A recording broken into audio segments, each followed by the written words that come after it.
A London judge delivered an emotionally charged sentencing hearing this week as two survivors confronted the man who subjected them to years of brutal violence and sexual assault. Musaddiq Hoke, 37, received a life sentence with a minimum term of 14 years and 8 months after being convicted of multiple counts of rape, grievous bodily harm, and coercive control against two women. The latest in a decades-long pattern of predation.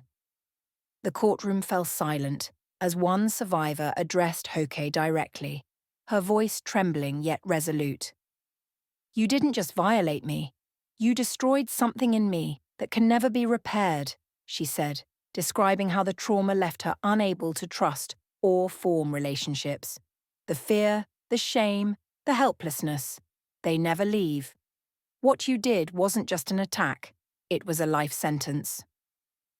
Another victim detailed years of psychological torture, financial exploitation, and physical violence that left her in constant terror, still suffering panic attacks years later. Judge Ross Cohen, visibly affected by the testimony, condemned Hoke's callous indifference toward his victims, noting his calculated targeting of vulnerable women, including the theft of £30,000 in savings and dowry gold from one survivor. "You are a psychopath," the survivor told Hoke, who watched remotely from prison. "A Jekyll and Hyde who switches personalities in an instant." The sentencing marked the culmination of Hoke's decades of violence.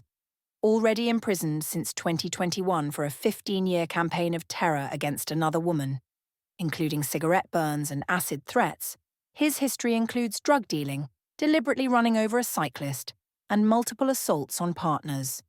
Most chillingly, jurors heard how Hoke threatened to stamp out pregnancies, performed mock coat hanger abortions, and once pressed a kitchen knife into a victim's stomach, taunting her that he would cut the baby out. Judge Cohen emphasized that Hoke's escalating brutality, lack of remorse, and refusal to acknowledge his crimes left no alternative to a life sentence.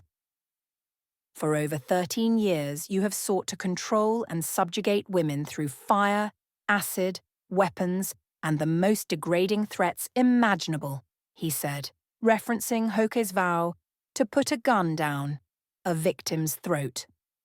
The rare life term ensures Hoke will face parole only after serving his minimum sentence, with any violation returning him to prison indefinitely.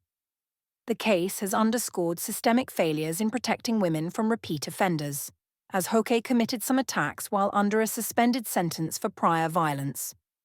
Authorities now face renewed scrutiny over how such a prolific abuser evaded meaningful intervention for so long. For the survivors, the sentencing offered a measure of closure, but no erasure of scars.